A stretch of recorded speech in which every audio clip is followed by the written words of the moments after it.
আছি আমরা সবসময় সবসময় বিভিন্ন লিখিত অলিখিত অনেক চুক্তি আমাদের কি আছে, এভাবে আছে। তাহলে এখন কথা হচ্ছে কিছু কিছু চুক্তি হচ্ছে কি আমরা মানতে বাধ্য, কিছু কিছু চুক্তি মানতে বাধ্য। যেমন চাকরির খাতিরে আপনারা যখন একটা চাকরি হচ্ছেন, নিয়োগকারী কর্তৃপক্ষের সাথে আপনি একটা চুক্তি আবদ্ধ হন না, আপনি আমাদের চুক্তি শুধু চুক্তি থাকে না সন্তান আর বাবা মার মধ্যে, এটাকে নিঃস্বার্থ সম্পর্ক, এদের মধ্যে আমার কিছু বলছি না।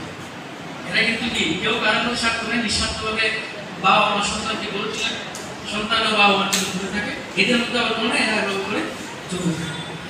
তো আমাদের এতক্ষণ যে আলোচনাগুলো হয়েছে আমরা সারসংক্ষেপ আসি, বিষয় আসছে আমি একটু শেষ করবো যে অনেকগুলো ডাব্লিউবি স্কুলের প্রধান শিক্ষক মহোদয় উনি কিছু বিষয় আপনাদের আলোচনা তুলে এনেছে।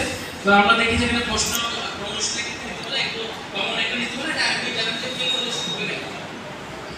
ফেল করা থাকে সে আমার যোগ্যতা অন্য অন্য ক্লাসে সে উত্তীর্ণ হবে কেন বা অন্য ক্লাসে অর্জন করেনি বা অভিন্ন প্রশ্ন থেকে আপনাদের থাকে। আপনারা স্কুলের বাইরে স্কুলের আপনারা চাইলে সম্ভব, আপনারা চাইলে একটা বোর্ড গঠন করলেন, ভালো ভালো শিক্ষক থেকে এক্সপার্ট টিচারদের একটা বোর্ড গঠন করে একটা কি প্রশ্নপত্র রেডি করতে পারেন।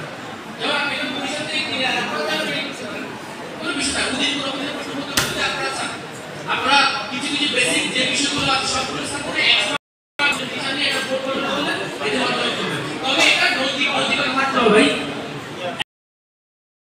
একটা যদি কই বিষয় কারণ আপনি প্রশ্ন করার জন্য আপনি এখন আপনি প্রাইভেট করে সারা প্রাইভেট বলে দিলেন লাস্ট কিন্তু এটা লাগলে আবার অভিন্ন করা যাবে না। এখন ওখান থেকে যেটা করে ওরা তো আপনার উপজেলার টিচার না, বাইরে থেকে কিনে আনেন প্রশ্ন, সেক্ষেত্রে একটা বিষয়। কিন্তু যখন নিজের উপজেলা করবেন তখন আপনাকে নৈতিকতাটা একটু অন্য লেভেলের হতে হবে, যাতে প্রশ্নপত্র ফাঁস সহ বিভিন্ন যে যে টিচারগুলো প্রাইভেট করে ওনারা যাতে আবার ওনাদের স্টুডেন্টকে এগুলো বলে না দেওয়ার একটা বিষয় থাকতে পারে। তারপর এই বাংলা থেকে পড়তে পারেন, এটা প্রাইমারি স্কুলের একটা ব্যর্থতা, এটা হয়তো ওইখান থেকে আমাদের প্রাথমিক শিক্ষায় আরেকটু মান উন্নয়ন করতে হবে। আর বিদ্যালয় চলাকালীন যেটা বলা হচ্ছে ওটা তো আমি প্রায় সময় তো আমার কোথাও গেলে একটা পরিদর্শন করি, হয়তো এটা আমাদের পরিদর্শনের আমাদের মাধ্যমিক শিক্ষা কর্মকর্তা ওনাকে সহ আমি একটা টিম করে দেবো, ওনারা বিভিন্ন কাজে গেলেই স্কুলে একটা পরিদর্শন করে আসবে, মাস্ট এটা থাকবে।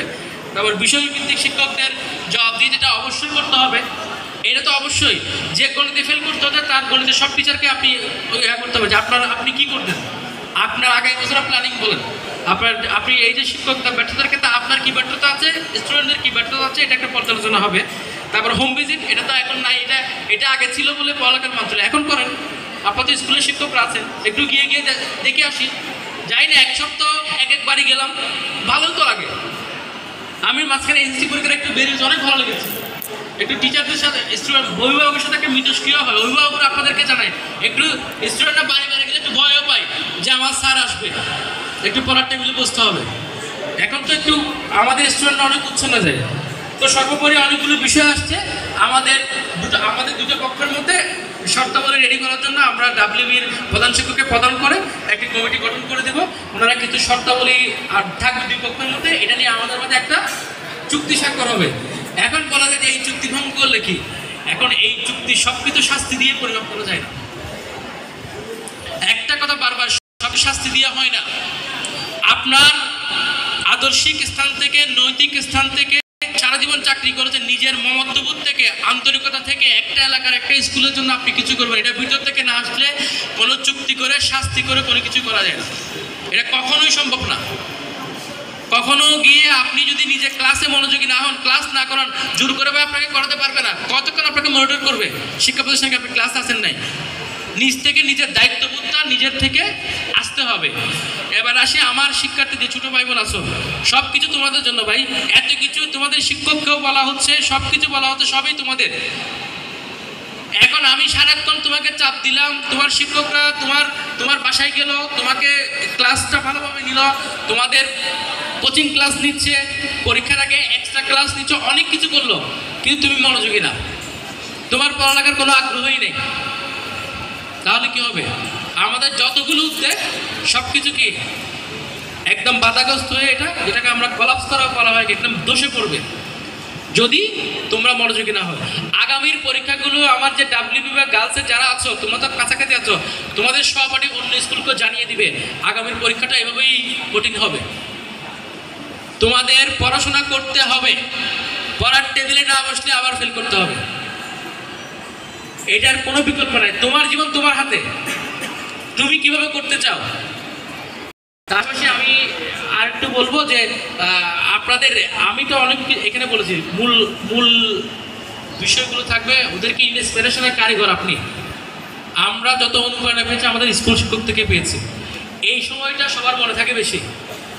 ষষ্ঠ আপনি দেখেন এই সময় কিন্তু স্কুল থেকে সবাই যায়, প্রথম থেকে পঞ্চম ওরা অত বুঝতে পারে না, বুদ্ধিশুদ্ধ তো হয় না। আবার কলেজে গেলে হয় কি, ক্লাস কত ছেড়ে দেয় অনেকে। কলেজে আপনি কত পার্সেন্ট ক্লাস হয় স্টুডেন্ট থাকে, অর্ধেক কথা না, 10 থেকে 20 বা 30% থাকে। ষষ্ঠ থেকে দশম ছেলেদের জীবন মুড় ঘুরে দেয় এই সময়, ওরা সব কিছু বুঝতে শিখে, ক্লাসও থাকে, জোর করেও থাকে। তারপর হচ্ছে কি যে জীবনকে কিভাবে আস্তে আস্তে বুঝতে শিখে এই সময়টাতে। এবং এইখানে টিচাররা যা বলে ওদের মাথায় গেঁথে যায়। বিশ্ববিদ্যালয়ে গিয়ে তার মতো সে একটা চলে যায়, একটা পর্যায়ে যখন যায় সে নিজেও বুঝতে শিখে, কীভাবে করবে সে নিজের ট্র্যাকের মধ্যে ঢুকে যায়।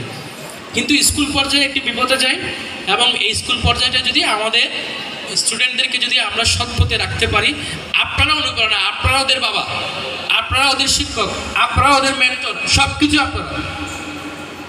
আপনি ওইখান থেকে যেভাবে ওদেরকে স্বপ্ন দেখাবেন ও ঠিক ওভাবে স্বপ্ন দেখবে। ওদেরকে স্বপ্ন দেখানোর দায়িত্ব আপনার, ও কীরকম জীবন যাপন করতে চায়। আপনি যেভাবে ওকে স্বপ্ন দেখাবেন ও দেখবেন ওভাবে করে চিন্তা করবে জীবনটাকে এরকম, আমি তো এরকম হতে পারি। সেজন্য আপনাদের ওদেরকে দেখানোর, এখন আপনি শিক্ষক হয়েছেন বলে যে আপনি ওকে স্বপ্ন বড় দেখাতে পারবেন না এমন নয়।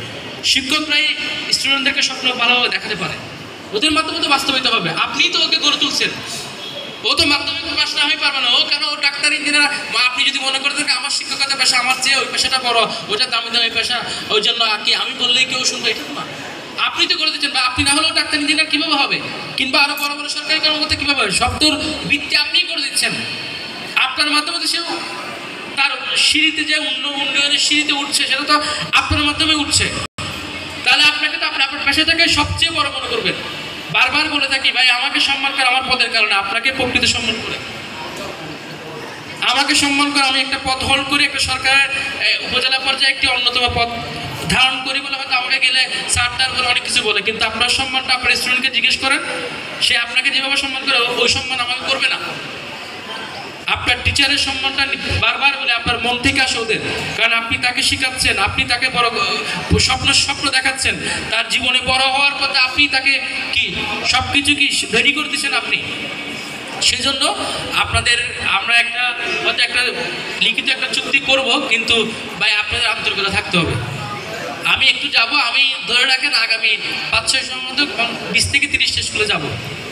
বিভিন্ন হয়তো আমার সব যাওয়া সম্ভব হবে না, কিন্তু আমার ওই স্থানে গেলেই ধরে রাখেন আমি বের হলে ওই পার্শ্ববর্তী স্কুলে যাব, এটা আমার টার্গেট আছে। আমি আমার করে দেবো। তবে আপনাদের যে চুক্তিটা করছে ওটা একটু দেখবো যে প্রতিফলন কি হচ্ছে। আর যেটা টেস্ট করে গেছে মাইকিং হবে, এক বিষয় ফেল করলে কাউকে অ্যালাউ করা হবে না। আমরা দেখি আমরা করা করে আর পরে দেখা যায় শিক্ষার মান উন্নয়ন করতে পারি কিনা। স্টুডেন্টকে পড়ার টেবিলে বসাতে হবে, অবশ্যই বসাতে হবে, এটা আপনাদের দায়িত্ব। এই জেনারেশন বিফলে গেলে আপনাদেরই ক্ষতি, পুরো সমাজের ক্ষতি। কারণ ওরা বকাটে হলে, ওরা যদি বকাটে হয়, মাদকাসক্ত হয়, দায়টা কার উপরে সে আঘাত করে, আপনার উপরে তো আঘাত করবে। তাহলে এই সমাজকে রক্ষা করার দায়িত্ব আমাদের স্বভাব। সেটা আমি উপজেলা নির্বাচনে আমার একার দায়িত্ব না, সমাজের সব শ্রেণীর পেশার মানুষ, এবং এর চেয়ে আপনার শিক্ষকরা হচ্ছে অগ্রগণ্য। তো অনেক কথা বললাম, অনেকক্ষণ শুনেছেন। আমার শিক্ষক মহোদয় যারা আছেন সবাইকে আন্তরিক ধন্যবাদ, দীর্ঘক্ষণ শুনেছেন, আপনারা মতামত দিয়েছেন, আমরা মতামত দিয়েছি। এর মধ্যে থেকে আমাদের মাঝে আবার শিক্ষকদের মধ্যে একটি আমরা কমিটি গঠন করবো, আরও বিভিন্ন কোন কোন শর্ত বলে আমরা শিক্ষার মানুষরা আরও কী কী করতে পারি আপনাদের থেকে আমরা আইডিয়া নিব। তো সবাইকে, আর আমার যারা ছোটো ভাই বোনরা এসেছো, সব কিছুর মূলে আবারও বলছি, এটা তোমাদের মানদণ্ড, তোমাদের ভবিষ্যৎটা উজ্জ্বল করার জন্য আমরা এখানে কথা বলেছি, এত চিন্তা করছি। সেই জন্য তোমাদেরকে আন্তরিক হতে হবে, তোমাদেরকে পড়ার টেবিলে বসতে হবে।